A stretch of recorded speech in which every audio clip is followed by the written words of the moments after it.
Vamos então à terceira parte deste capítulo. Estamos aqui nas instruções dos Espíritos. Vamos agora à psicografia de François-Nicolas Madeleine, A Virtude.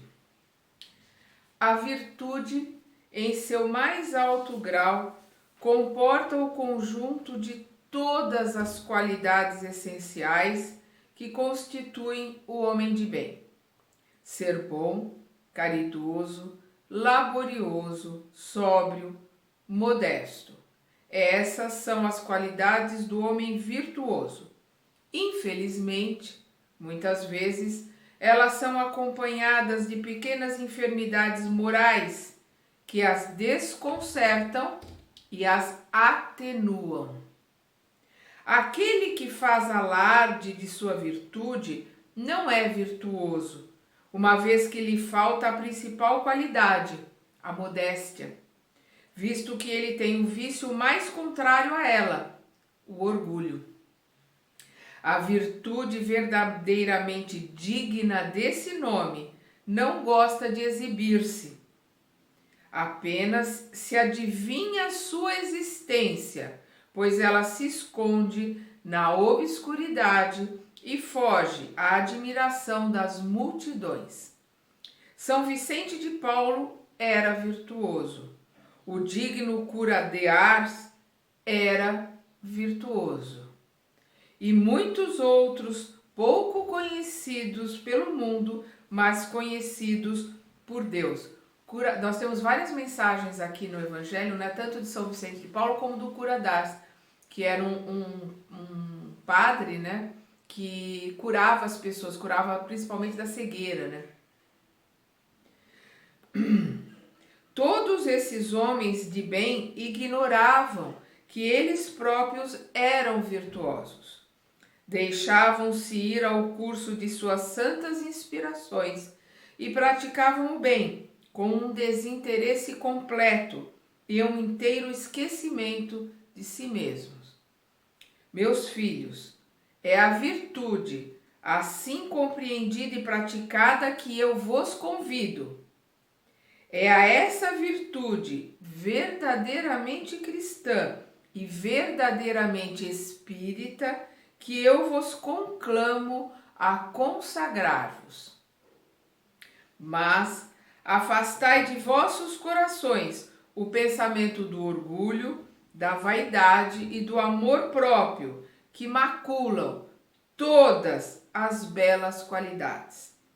Não imiteis este homem que se coloca como um modelo e exalta suas próprias qualidades a todos os ouvidos tolerantes. Essa virtude em ostentação esconde muitas vezes uma multidão de pequenas torpezas e odiosas fraquezas. Em princípio, o homem que exalta a si mesmo, que ergue uma estátua à sua própria virtude, já com isso anula o mérito efetivo que poderia obter dela. Que direi então daquele cujo inteiro valor consiste em parecer o que não é? Quero admitir que o homem que faz o bem sinta uma satisfação íntima no fundo do seu coração. Mas quando essa satisfação é expressa externamente, para que ele recolha elogios com isso, a virtude degenera-se em amor próprio. Ó, todos vós, que a fé espírita reanimou com seus raios e que sabeis o quanto o homem está longe da perfeição, nunca entreis em tal erro. A virtude é uma graça que desejo a todos os espíritos sinceros, mas lhes digo, é preferível que se tenha menos virtudes, mas com modéstia, a ter muitas virtudes acompanhadas do orgulho. Foi pelo orgulho que as gerações sucessivas se perderam e pela humildade um dia deverão redimir-se.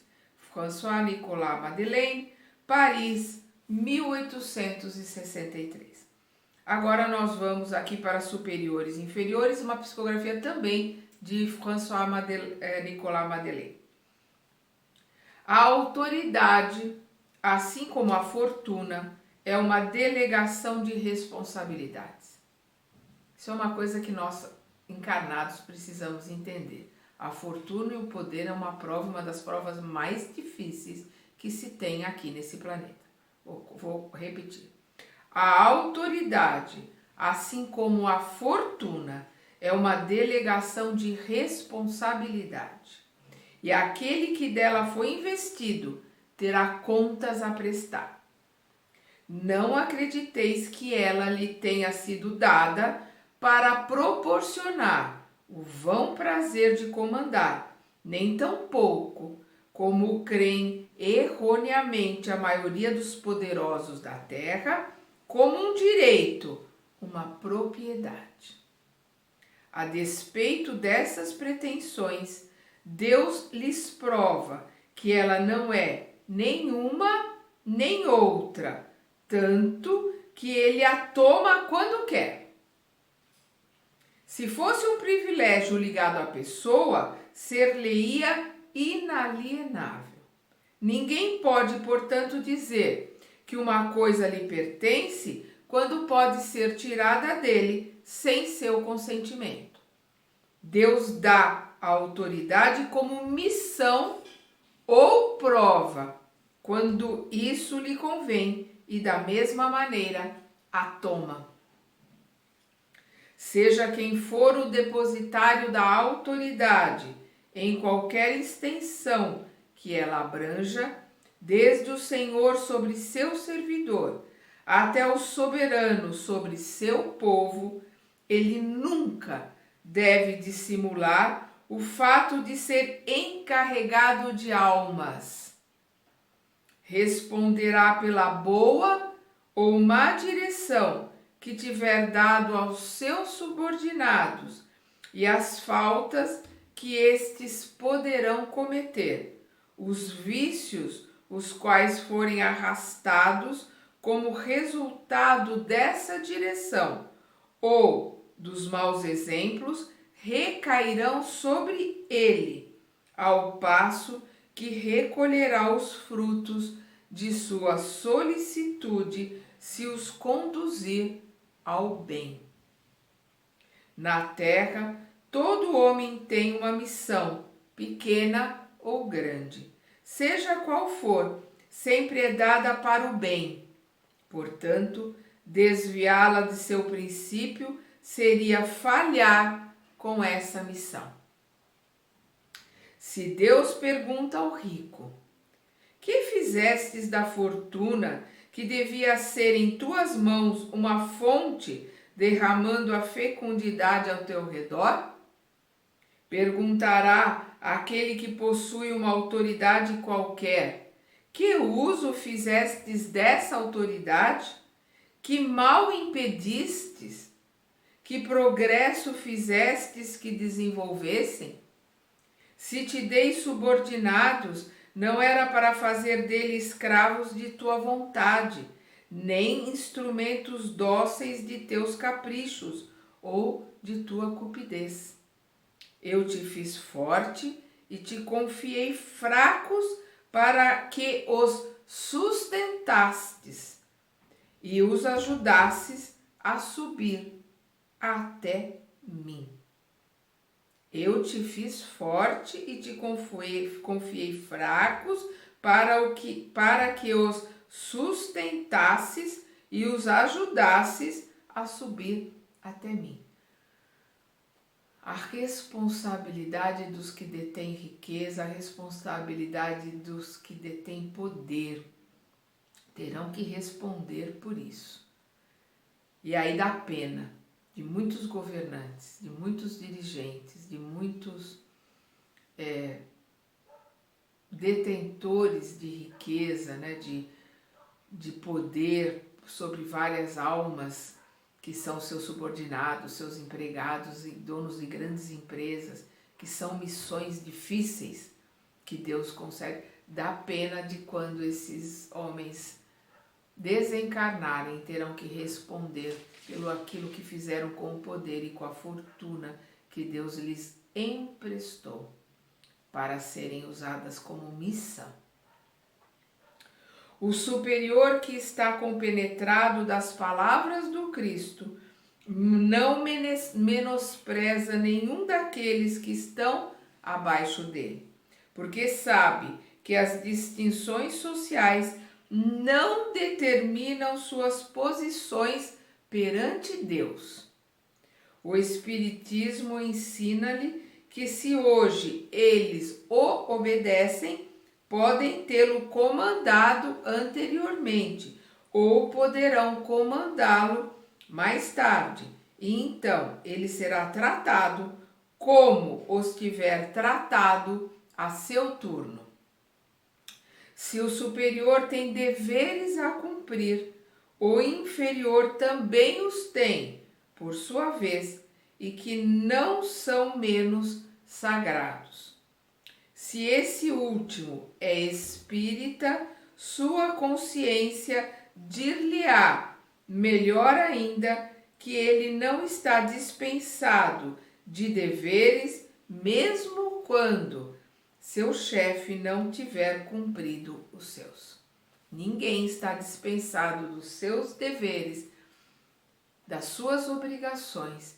Ninguém está dispensado de ser verdadeiramente um homem de bem, mesmo que o seu chefe, os seus governantes, seus diretores, seja quem for que estiver acima dele, mesmo que eles não cumpram. Maior ainda é a obrigação daquele que realmente quer se modificar e que quer aprender, maior ainda é a obrigação dele de cumprir o seu dever na melhor forma possível. Pois sabe que não se deve pagar o mal com o mal, e que as faltas de um não autorizam as faltas de outros.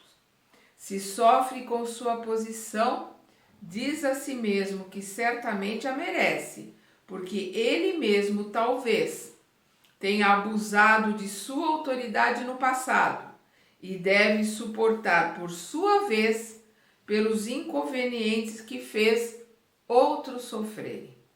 E se é forçado a suportar essa posição por não encontrar uma melhor, o Espiritismo ensina-lhe a resignar-se com ela, como se fora uma prova para a sua humildade, necessária ao seu adiantamento.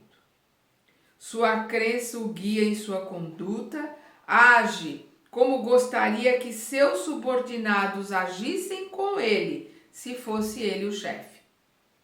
Por isso mesmo, é mais escrupuloso no cumprimento de suas obrigações, pois compreende que toda negligência no trabalho que lhe é confiado é um prejuízo para quem o remunera e a quem deve seu tempo e seus cuidados. Em uma palavra, ele é impelido pelo sentimento do dever que sua fé lhe dá e pela certeza de que todo desvio do caminho reto é uma dívida que cedo ou tarde precisará pagar. François-Nicolas Madeleine, Cardeal Morlot, Paris, 1863. Eu fiquei devendo, numa das leituras aqui do Evangelho, o ano da publicação do Evangelho foi 1864. Agora eu vi a data aqui, 1863, foi 1864 que foi publicado o Evangelho segundo o Espiritismo. Agora vem uma mensagem de um espírito protetor, o homem no mundo. Um sentimento de piedade sempre deve animar o coração daqueles que se reúnem sobre os olhos do Senhor e imploram a assistência dos bons espíritos. Purificai, pois, vossos corações. Não deixeis permanecer nele nenhum pensamento mundano ou fútil. elevai vosso espírito àqueles a quem chamais, a fim de que possam, encontrando em vós as disposições necessárias, lançar em profusão a semente que deve germinar em vossos corações e neles gerar frutos de caridade e justiça. Purificar os nossos corações, revolvermos, a nossa terra interior, para que as sementes, que aqueles que nos amam, aqueles que nos ensinam, as sementes do Mestre possam germinar da melhor forma possível numa terra adubada, fértil, que somos nós, que deveríamos ser nós, Infelizmente, falo por mim, ainda não sou, mas a gente tem que estudar, trabalhar, se fortalecer, ter vontade para um dia sermos realmente solos férteis para a semente que Jesus manda germinar em nós. No entanto, não acrediteis que, estimulando-vos sem cessar a prece e a evocação mental, nós vos incitamos a viverem uma vida mística que vos mantenha fora das leis da sociedade em que estáis condenado a viver. Não! Então, o que ele está dizendo aqui, não acrediteis que, estimulando-vos sem cessar a prece e a evocação mental, nós vos incitamos a viverem uma vida mística. Quer dizer, nós, quando ele fala, porque é uma psicografia, os espíritos não nos incitam a vivermos em prece, a vivermos uma vida mística, a nos afastarmos do mundo. Não, pelo contrário, nós só crescemos em grupo, só aprendemos em grupo, e é no mundo, na vida, com os outros, que nós crescemos, aprendemos, que nós nos atritamos, e através do atrito nós nos lapidamos.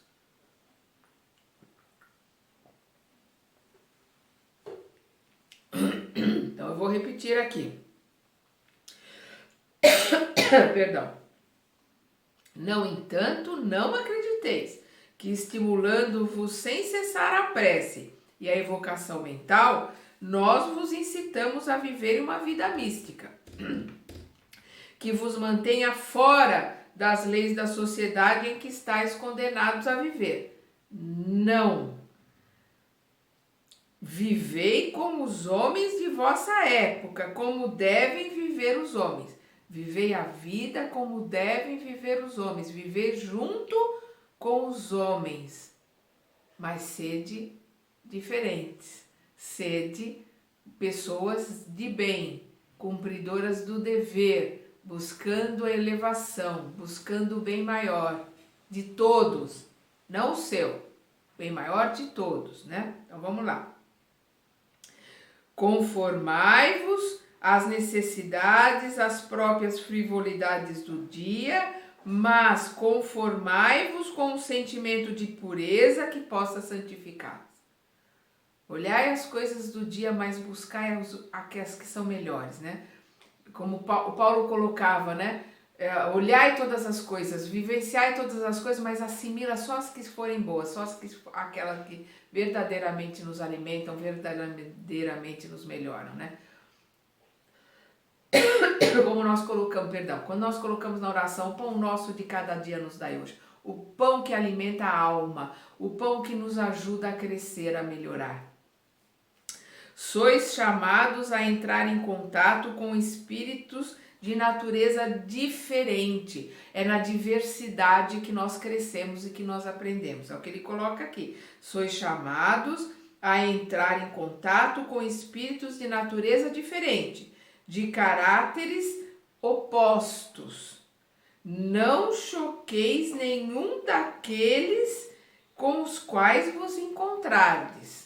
Não choqueis nenhum daqueles com os quais vos encontrardes. Sede alegres, sede felizes, mas da alegria que vem de uma boa consciência e da felicidade do herdeiro do céu, que conta os dias que os aproximam de sua herança. Se engana aquele que acha que Jesus era taciturno, que ele era sério, que ele era sem alegria, que ele era fechado. Não, nós vamos ver nos evangelhos, principalmente nos escritos que foram encontrados em 1947, né, que são considerados apócrifos, não foram colocados, né, na Bíblia.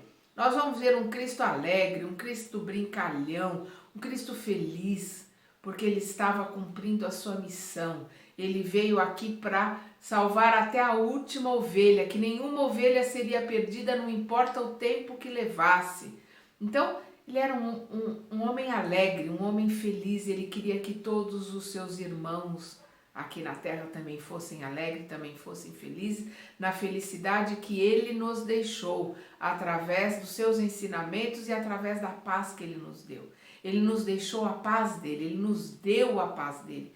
Basta nós querermos tê-la em nós. E para tê-la em nós, nós temos que seguir os seus ensinamentos, porque aí o fardo da terra fica leve, o jugo fica leve, porque nós vamos olhar o mundo com outros olhos.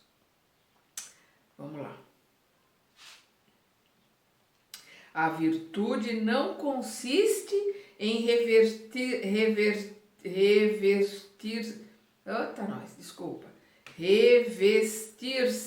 de um aspecto severo e lúgubre. Não, aquela aparência, né? Aquela foto famosa, né? De, né? Um homem sério, né? Não é aparência, né? É o que ele está colocando aqui. A virtude não consiste em revestir-se de um aspecto severo e lúgubre, em repelir os prazeres de vossas condições humanas vos possibilitam. Não, né? Os prazeres de realizar um almoço em família, né? De reunir as pessoas que a gente ama, de trocar momentos alegres, felizes, de brincar com as crianças da família como crianças, né? De sermos felizes dentro daquilo que esse mundo nos proporciona. Muito pelo contrário, são essas coisas que nós vamos levar para a vida espiritual, para a nossa verdadeira vida. Então, nós não devemos repelir os prazeres que vossas condições humanas vos possibilitam. Não, muito pelo contrário, nós temos que buscar essas alegrias, esses prazeres bons, verdadeiros, né? Basta reportar todos os atos de sua vida ao Criador, que dá essa vida. Basta, quando se começa ou acaba uma obra, elevar o seu pensamento ao Criador e pedir-lhe, no impulso da alma, que o proteja para realizá-la e que o abençoe pela obra acabada. Buscar, por isso vigiai e orai, buscar sempre em todas as coisas o auxílio do Mestre, e que a gente realize todas as coisas pensando no Mestre, pensando em Deus, e que a gente não só realize, não só comece e realize, mas acabe todas as obras, todos os projetos, todos os cursos, todas as nossas buscas. A gente realize e acabe pensando no nosso irmão mais velho, o nosso Mestre Jesus, e sempre com a gratidão dentro do peito a Deus, nosso Pai, pela dádiva da vida. A tudo que fizerdes, remontai à fonte de todas as coisas. Em tudo que nós fazemos, vamos relembrar e vamos ser gratos, a Deus. Nunca façais nada sem que a lembrança de Deus venha purificar e santificar vossos atos. Como disse o Cristo, toda a perfeição está contida na prática da caridade. Toda a perfeição está contida na prática da caridade absoluta. Da caridade absoluta. Mas os deveres da caridade estendem-se a todas as posições sociais, desde o menor até o maior. O homem que vive só não teria caridade a fazer. Ela somente é possível através do contato com os semelhantes. Aquele que foge do mundo, que vai se enclausurar num numa vida de ermitão, ou que vai, né, para uma caverna, ou que foge do mundo, ele não tem como se pôr à prova e provar a Deus que cresceu e que melhorou. Porque é no atrito, é na convivência com o outro que nós provamos que estamos crescendo e que estamos melhorando. E é ajudando o outro que nós ganhamos o mérito para sermos ajudados por aqueles que sabem mais do que nós. Então, o homem que vive só não teria caridade a fazer. Ela somente é possível através do contato com os semelhantes. Nas lutas mais penosas é que se apresentam as ocasiões de praticá-la, né, de praticar a caridade. Portanto, aquele que se isola priva-se voluntariamente do mais poderoso meio de perfeição. Não tendo senão a si próprio em quem pensar, sua vida é de um egoísta. Então, aquele que foge do mundo, ele está fugindo dos deveres, da obrigação e das provas que o mundo lhe oferece para provar a si mesmo e a Deus que cresceu, que melhorou, que aprendeu, né? Que a semente está ali germinando e crescendo dentro dele. Não imagineis, pois, que para viver em comunicação constante conosco, para viver sob o olhar do Senhor, seja preciso envergar o cilício e se cobrir de cinzas. Vamos lembrar que antigamente, né, os devotos se cobriam de cinzas e pegavam aqueles cilícios, né, eram aqueles ferros com pontas, e se martirizavam, né, se ferindo, como se isso fizesse com que eles se penitenciassem perante a Deus. O que faz com que a gente se penitencie perante a Deus é como nós tratamos o nosso irmão, é como nós ajudamos o nosso irmão, é como nós olhamos para dentro e nos reconhecemos como imperfeitos e procuramos mudar os nossos defeitos, e como olhamos para o outro e olhamos só para o que ele tem de bom. É assim que nós nos penitenciamos perante a Deus. É assim que nós pedimos a Deus perdão pelos nossos erros e pelas nossas falhas, perdoando e amando ao outro. Não, né? Quando ele diz aqui, né, sobre o cilício, né, se cobrir de cinzas e o cilício. Não é assim. Ainda uma vez, sede felizes, seguindo as necessidades da humanidade, mas que em vossa felicidade nunca entre nenhum pensamento, nenhum ato que pudesse ofendê-lo ou que fizesse que aqueles que vos amam e vos dirigem cobrissem a face. Deus é amor e abençoa aqueles que amam santamente. Um espírito protetor, Bordeaux, 1863. Agora, mais uma mensagem, né, de um espírito chamado Jorges, que se coloca como um espírito protetor. Cuidar do corpo e do espiritismo. Desculpa, nossa, tanto falar de espiritismo. Cuidar do corpo e do espírito. Essa mensagem é muito atual, porque tem muitas pessoas hoje em dia que se matam, né, agora está voltando aos poucos à academia, mas estavam desesperadas fazendo exercício fora da academia, porque passaram a ter no exercício um vício, né? O culto ao corpo esquecendo do espírito. Também não é correto o culto só ao espírito, como disse Jesus, nem todos aqueles que dizem Senhor, Senhor entrarão no reino dos céus. Então não adianta se ajoelhar e ficar Senhor, Senhor e entrar para um misticismo, porque isso também não vai nos levar à casa do Pai. É o equilíbrio, né, dentro do mundo, com o mundo, né, com as pessoas que estão à nossa volta no mundo, né, dentro do equilíbrio, do dever, do buscar a Deus e do realizar para o outro, é que nós vamos conseguir voltar para a casa do Pai. Então, essa aqui é muito atual. Cuidar do corpo e do espírito. A perfeição moral consiste na maceração do corpo? Para resolver essa questão, apoio-me em princípios elementares. E começo por demonstrar a necessidade de se cuidar do corpo, que, entre as alternativas de saúde e doença, influi de uma maneira muito importante na alma, a qual é preciso considerar como cativa na carne. Então, a alma, que é o espírito encarnado, né? Então, o espírito está cativo nesse corpo. Nós temos sim que cuidar muito bem desse corpo para que esse corpo se mantenha saudável, que a gente possa devolvê-lo para a terra da melhor forma possível. Não é idolatrar o corpo, é cuidar do corpo. Para que essa prisioneira viva movimente-se, né, a alma, né, para que essa prisioneira viva movimente-se e até conceba ilusões da liberdade, o corpo deve estar são, disposto, vigoroso. Estabeleçamos uma comparação. Ei-los, pois, em perfeito estado, os dois, né, o corpo e a alma.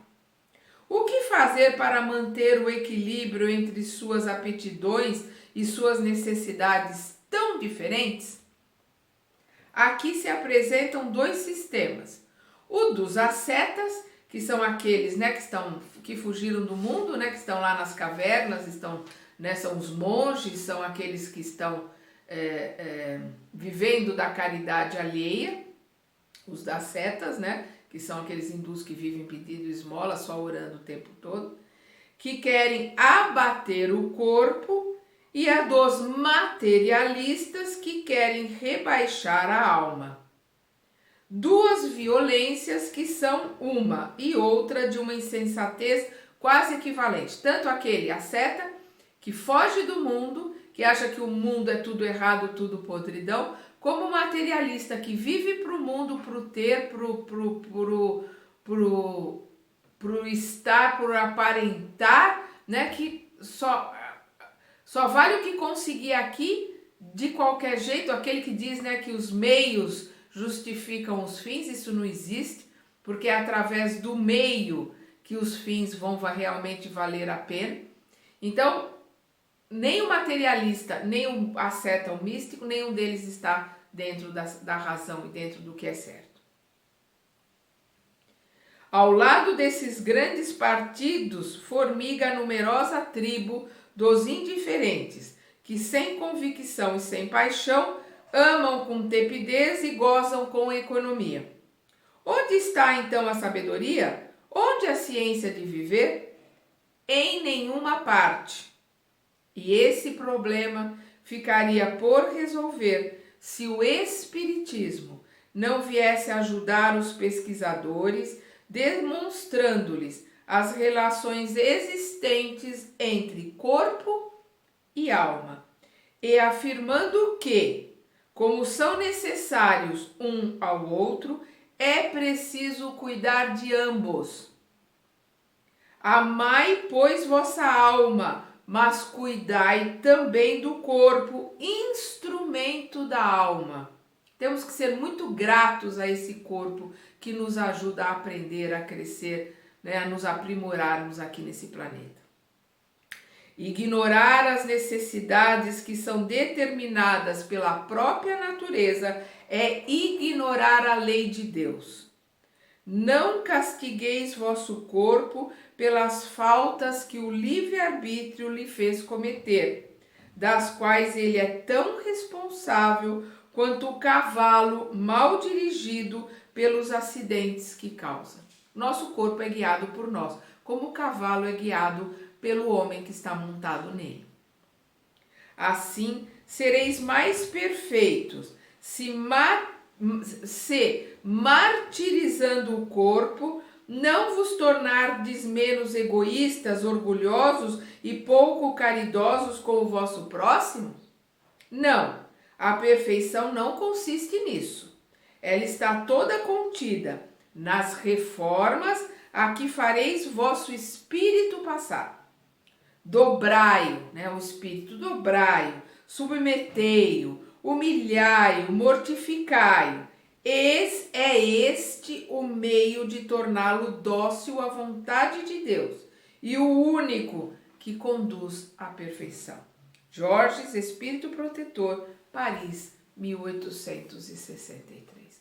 O único caminho que conduz à perfeição é o caminho da iluminação, o caminho do equilíbrio, o caminho da reforma íntima, o caminho que Jesus nos deixou de amai-vos como eu vos amei. O vigiai e orai para que possamos nos melhorarmos. É esse o caminho que nos leva à iluminação, que nos leva a um dia podermos ser homens de bem, né? Uma humanidade de bem. É o caminho do conhecimento, do aprimoramento, mas principalmente da prova. Passarmos pelas provas para, passando por elas, termos condições e merecimento para mudarmos a lição, subirmos um degrau, passarmos para o próximo ano de aprendizado e de estudo. Depende só de nós, depende da nossa vontade, de sermos ou não solos férteis, onde a semente que Jesus jogou germinará e se tornará uma árvore frondosa, com frutos que alimentarão todos que passarem por ela. Vamos continuar estudando e aprendendo no próximo capítulo.